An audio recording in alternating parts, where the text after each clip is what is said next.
Assalamualaikum warahmatullahi wabarakatuh. Alhamdulillah, alhamdulillahi rabbil alamin. Assalatu wassalamu ala ashrafil anbiya'i wal mursalin, Sayyidina wa maulana Muhammadin. Asyhadu an la ilaha illallahul malikul haqqul mubin wa asyhadu anna Muhammadan abduhu wa rasuluh as-sadiqul wa'dal amin. Allahumma salli wa sallim wa barik wa karim azanil nabil karim ihdinil ladzi min jamalika wa innal ladzi bin jalalika wa innahu bin kitabika. Wahirin wal mujahidina amma ba'du ibadullah. Alhamdulillah, segala puji syukur kita panjatkan kepada Allah atas karunia limpahan rahmah dan hidayahnya, serta dengan izinnya juga kita dapat menjalankan amanahnya beramal dan beribadah zahir dan batin, dunia dan akhirat. Bersalam kita tidak akan pernah kita lupakan. Marilah sama-sama kita panjatkan kepada junjungan kita, Nabi Allah, Nabiul Akhirul Zaman, Rasulullah Muhammad sallallahu alaihi wasallam. Atasnya kalimahnya kita kalamkan dengan membaca Allahumma salli ala Sayyidina Muhammad wa ala alihi Sayyidina Muhammad. Amin ya Allah. Bertemu lagi dengan saya, Guru Mursyid Syekh Nur Muhammad Buya Irwan Maulana Al-Khalidi.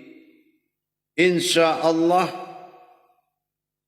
di dalam makom Majelis Dzikir Ma'rifatullah Sumatera Barat, dalam channel kesayangan kita Kupas Tuntas Tholabul Ilmi, channel YouTube Buya Pasaman Timur, selalu memimpin umat ke jalan al-haqullah menuju ibadah yang hak. InsyaAllah para hadirin hadirat yang dirahmati Allah, kaum muslimin dan muslimat dimanapun berada. Dalam waktu dan kesempatan yang kita muliakan ini, marilah kita sama-sama berbagi wawasan, berbagi ilmu pengetahuan, tentunya dalam rangka meningkatkan derajat ibadah kita yang sudah pasti dengan kita mengkaji diri. Karena ibadah itu hakikatnya adalah diri. Kalau kita belum mendapatkan hakikat diri, apa yang mau diibadahkan? Kenapa? Ibadah itu al-hadud wal wahidun alla ma'budu. Hanya sifat diriku yang akan menyembah kepadaku. Kalau kita dalam kodrat keinsanan nas manusia, tidak mungkin ada orang yang mampu duduk di samping Allah. Tidak mungkin ada orang yang bisa bicara-bicara dengan Allah. Kecuali seseorang itu telah mengalami satu syarat memenuhi kriteria, yaitu fana'um fillah wal baqa'um fillah. Dia sudah mendapatkan hakikat daripada kodrat dan sifat Allah dalam dirinya, sehingga tiada bersekutu bagi Allah dengan kodrat dan sifatnya sendiri. Kalau kita hanya memiliki kemampuan, wawasan amaliyah untuk bisa mendekatkan diri kepada Allah, balik bertanya, diri mana yang bisa didekatkan kepada Allah? Tapi kalau kita menghalalkan segala amalan untuk dekat dengan Allah, la haula wa la quwata illa billah, wa la tafaraku la bismillah. Tidak mungkin. Tidak ada amalan yang bisa membuat seorang langsung dekat dengan Allah, kecuali pada kodratnya sendiri. Nah, kalau kita berbicara dengan kodrat atau dinamakan zat dan sifat atau kodrat dan hak, tentu kita kembali kepada pengkajian kodrat diri. Diri dikatakan diri nafsahu, itu bukan diri kita. Man arafa nafsahu itu ada kalam hu-nya. Hu itu keakuan bagi Allah. Jadi barang siapa yang mengenal diriku, man arafa nafsahu, faqad araha rabbahu, maka dia akan mendapatkan ketuhananku. Tapi setelah diri ini kita kaji, kita gali, ternyata Allah menyampaikan wa fi anfusikum afala tubsirun. Sesungguhnya aku ada di dalam dirimu.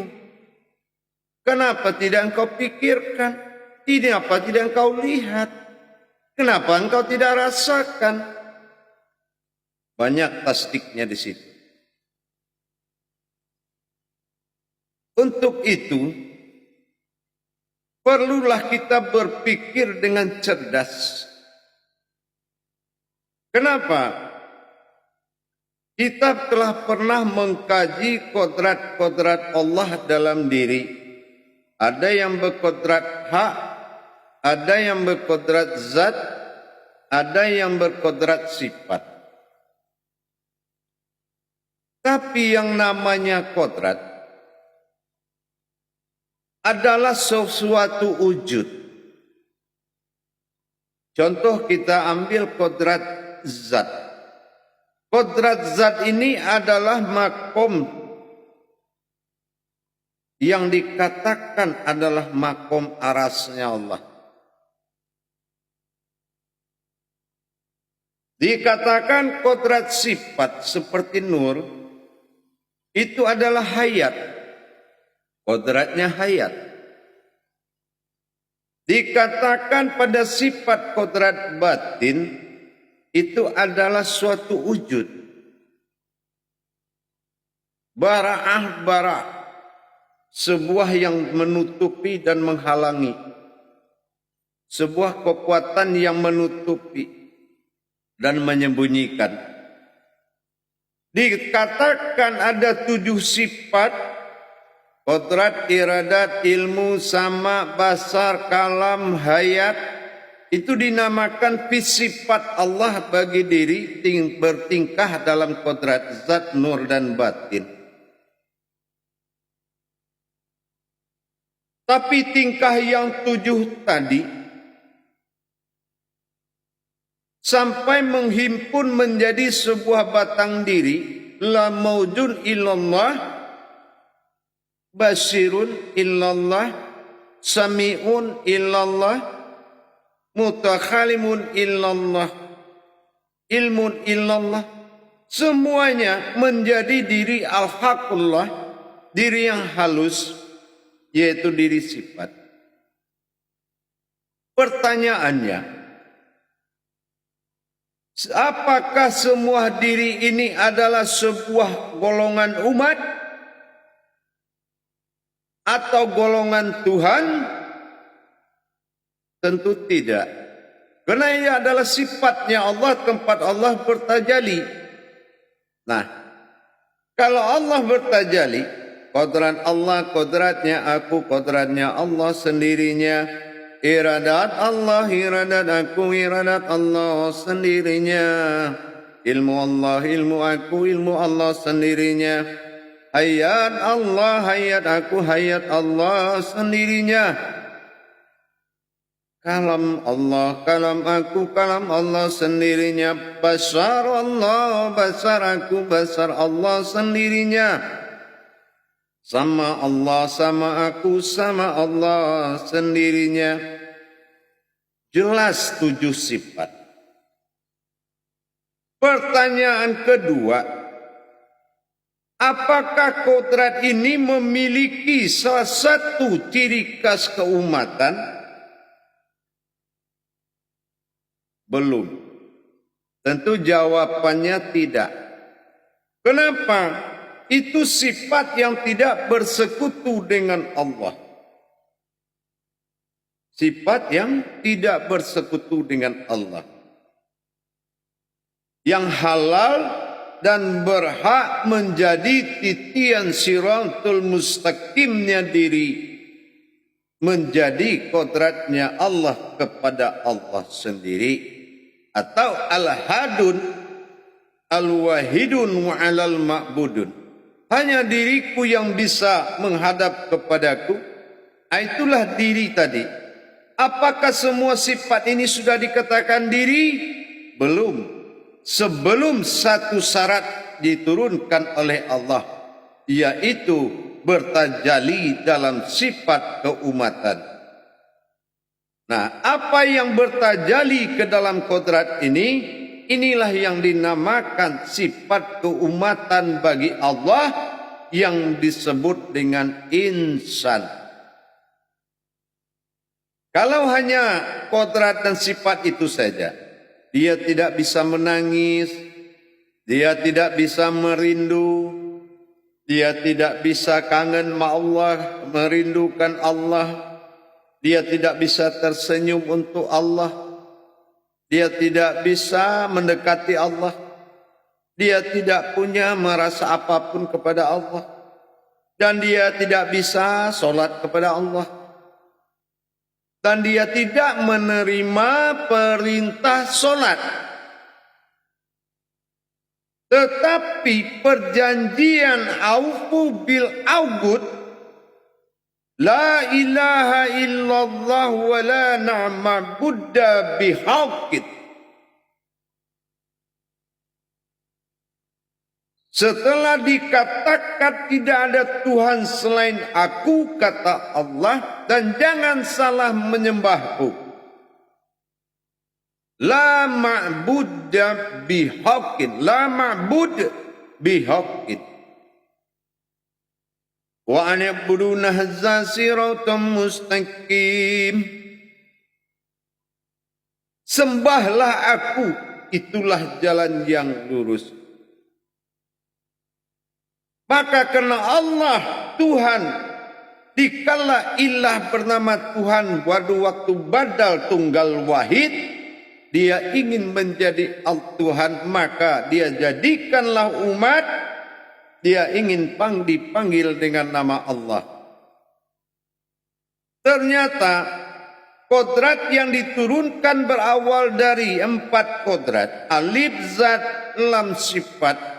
Lam ketiga adalah ha atau asma. Ha itu adalah gerakan af'al. Setelah turun sifat keumatan Allah bernama insan, inilah yang menjadikan adanya bersifat insan Allah bagi dirinya.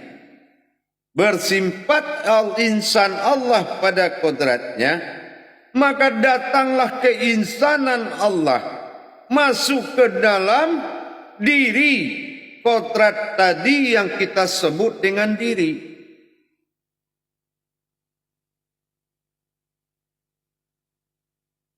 Itulah yang nafsahu tadi. Kalau Allah dia nafsihi, tapi kalau dirinya nafsahu, artinya diriku, itu yang menjadi sebuah nilai keinsanan Allah pada kodratnya sendiri. Mana keinsanannya? Inilah wujud kemanusiaan kita yang berasal dari keinsanan Allah. Jadi kalau kita merasa keinsanan Allah berdunia, kenapa kita harus tenggelam dalam keduniaan? Nikmati saja dunia. Namanya saja keinsanan Allah yang berdunia. Alhamdulillah kita mendapatkan nilai keinsanan Allah. Bukti keinsanan Allah apa? Af'alullah, gerak zahir bagi Allah menandakan hayat Allah hidup dalam diri kita. Af'alullah. Fi'ilullah, menggerakkan Allah dalam diri, menandakan kita tidak bergerak sendiri. Terjadilah peraturan adab dalam Islam. Bekerja baik berpahala, bekerja buruk berdosa. Ada amal baik dan ada amal buruk. Kenapa ada pahala dan dosa? Karena af'al ini miliknya Allah. Kalau kita membawa gerakan tadi dalam masa insan kita yang telah terbelenggu dalam duniaan, terbelenggu oleh keduniaan. Apa terbelenggu keduniaan? Merasa miskin gak bakal kaya lagi. Merasa kaya tapi kita miskin. Merasa kaya tidak akan pernah miskin lagi. Ini sudah belenggu. Atau putus asa atau mencintai sesuatu melebihi Allah, itu sudah masuk belenggu dunia. Al-dunyahi al-jannat al-mu'min. Keduniaan, bersifat dunia itu nerakanya orang mukmin. Surganya azatun al-arfian yukafirun. Itu surganya orang kafir. Artinya apa? Orang yang mukmin kalau dia berdunia dengan keinsanan Allah, ibarat laksana ikan dalam laut. Ombak sebesar rumah pun tidak akan menjadikan satu ekor ikan di dalam laut jadi asin. Jangan salahkan ombaknya. Ingat kadar diri kita. Kalau kadar diri kita adalah keinsanan Allah dalam dunia, keinsanan Allah masa yang ketujuh dalam perjalanan Al-Ikhlas, masa insan Allah dalam dunia. Kenapa kamu menjadi makhluk di dunia ini?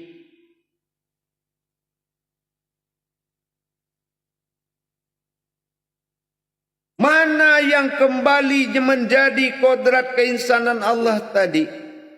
Apa wujud keinsanan Allah itu tadi? Alif sifat daripada zatnya Allah. Nun adalah hayatnya Allah. Sin adalah nurnya Allah. Berarti benar. Diri panafillah. Wujud Allah dalam batin. Alif. Mawujud Muhammad dalam rohani. Nun. Rohani ayat. Nyata Adam pada jasad nurani, tempat ruh berpegang. Akhirnya apa? In, alif nun sin. Tapi bagaimana ada lagi kurangnya? Apa? An. Insan. Kita sudah tahu. Kalau an ini adalah si wujud, an adalah kodrat batin.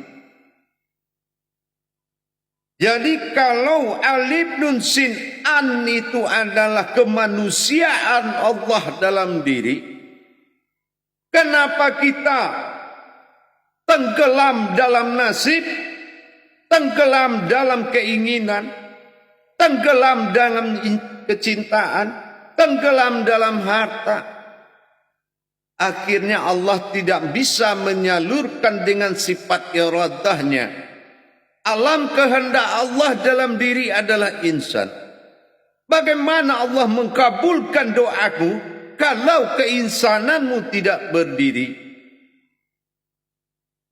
Itulah alam yang berkehendak kepada Allah dan alam yang dikehendaki. Disinilah kita bisa menikmatnya, indahnya dunia ini. Maka dikatakan Rabbana atina fid dunya hasanah wa fil akhirati hasanah wa qina azabannar. Betul. Kalau ingin kita menikmati dunia yang hasanah, memang keinsanan Allah inilah yang harus menjadi diri yang sejati. Diri yang benar-benar sejati, diri sejati insannya Allah, berinsan Allah pada diri, pada kodratnya yang kita sebut yang sangat banyak 10 kodrat amal besar. Kalau hanya 10 kodrat amal besar, tidak berinsan, tidak diberikan sifat keumatan bagi Allah sesuai dengan janjinya, kalau dizohirkan dia akan menyembah. Merasa zohir enggak kita? Merasa, ayo sudah sembah. Kan sudah ada tajalinya. Zat tenggelam ke jasad, menggelam kepada ruh tenggelam kepada nur masuk dalam zat tenggelam dalam batin tenggelam dalam wujud. Di situ Allah ada, kamu mewujud. Kenapa susah menenggelamkan diri sehingga bertemu dengan suatu kodrat yang berdiri?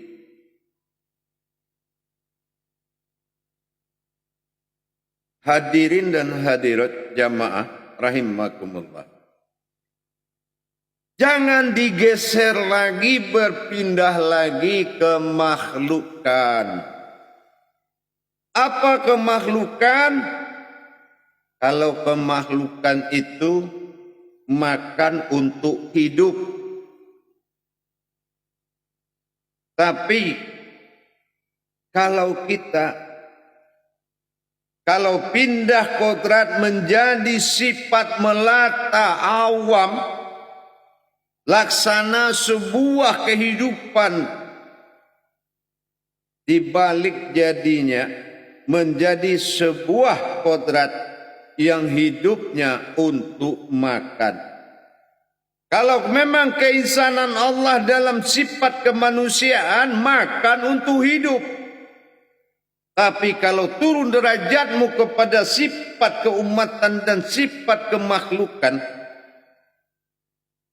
maka hidupmu untuk makan. Sehari-hari berpikir bagaimana makan. Kalau kita sami'na wa ta'na ibarat ayam dalam kandang dipelihara, kalau memang kita bagus, kalau kita memang cantik, kita memang benar, laksana ayam keturunannya bagus, dikandangi semua, dikasih makan, dikasih apa yang kita mau. Tapi kalau kita merasa bebas, berkokok sana kokok sini, akhirnya apa? Nasib pindah ke kaki. Apa yang nasib pindah ke kaki? Laksana semuanya di kaki. Apa yang di kaki? Mata di kaki, mulut di kaki, hidung di kaki, kepala di kaki, telinga di kaki, tangan pun di kaki. Itulah nasib. Apa itu? Ibarat laksana keinjak anak ayam, semuanya di kaki. Artinya apa? Kalau kaki tidak bergerak, tidak bekerja kemana-mana, tidak makan, tidak bisa hidup, tidak bisa mendengar, tidak, semua lumpuh semua.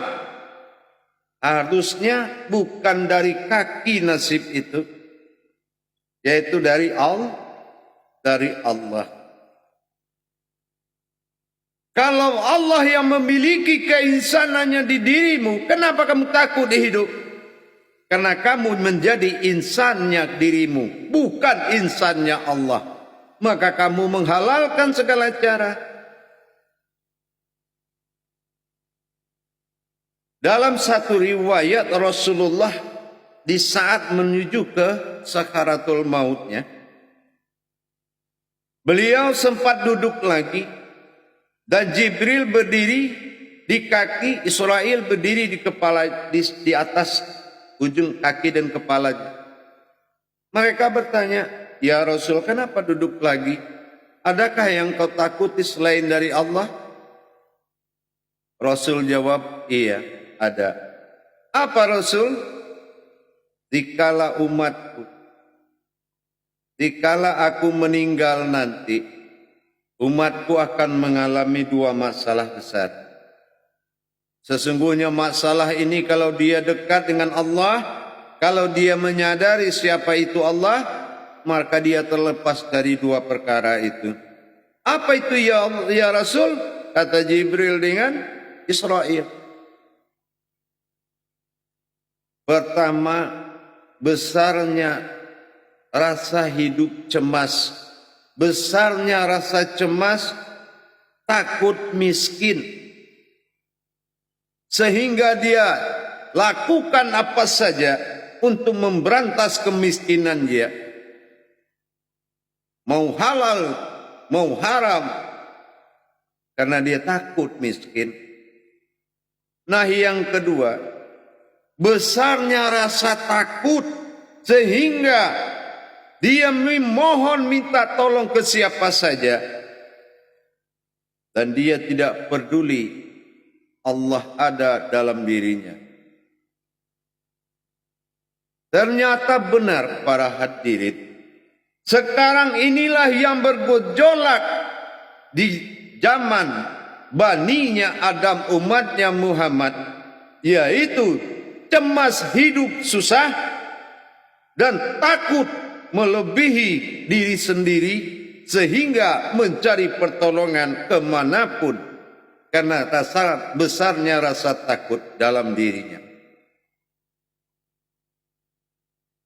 Maka dari itu, jamaah, para hadirin sekalian, mari kita tingkatkan kualitas keinsanan kita, kualitas derajat keinsanan Allah dalam diri, untuk bertajali dengan kodrat-kodratnya di dalam 24 jam, dalam alam sadar dan kesadaran, bahwasanya maujudullah dan kodratullah itu ayan kerajia dan ayan sabitah, perpaduan dalam hayatnya Allah bernama insan. Tetapi kalau kita tidak melaksanakan janji kita kepada Allah dalam masa kodrat, aufu bil aufu, tepati janjimu, yaitu menyembah kepadanya. Kita tingkatkan pengetahuan keinsanan kita untuk mendapat derajat keinsanan Allah dalam diri.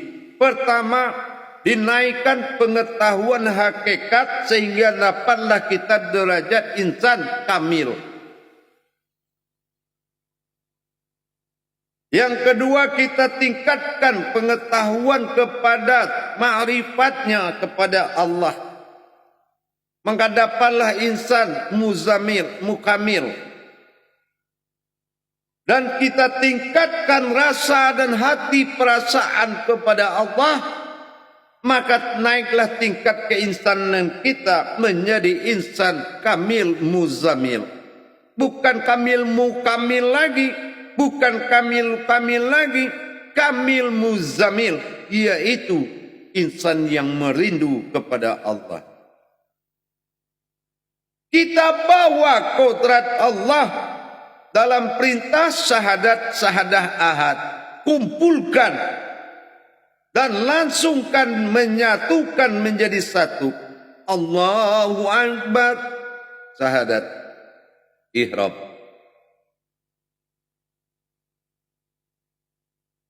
In kanat sahiyatan wahinatan faizahum jami'un ladaina muhdarun. Cukup dengan satu teriakan, maka berkumpullah semuanya. Inilah ihram dalam Yasin. Hadirin jamaah kaum muslimin dan muslimat rahimakumullah. Mari kita tingkatkan sadaran insan, keinsanan Allah Jangan kita merasa menjadi sebuah insan, tapi merasalah bahwasanya keinsanan Allah dalam diri, berdunia pada sifat keduniaan, berilmu dalam sifat kerohanian.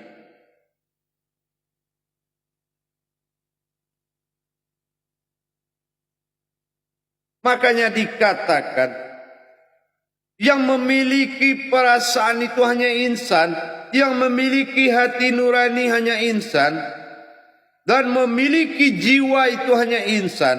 Inilah keinsanan Allah di muka bumi.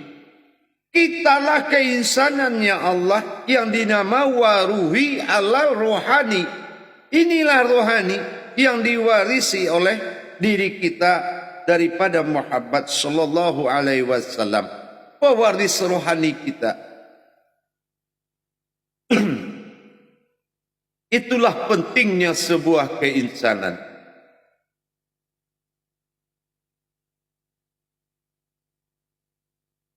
Itu sama, kita ini sama dalam kodrat keinsanan Allah.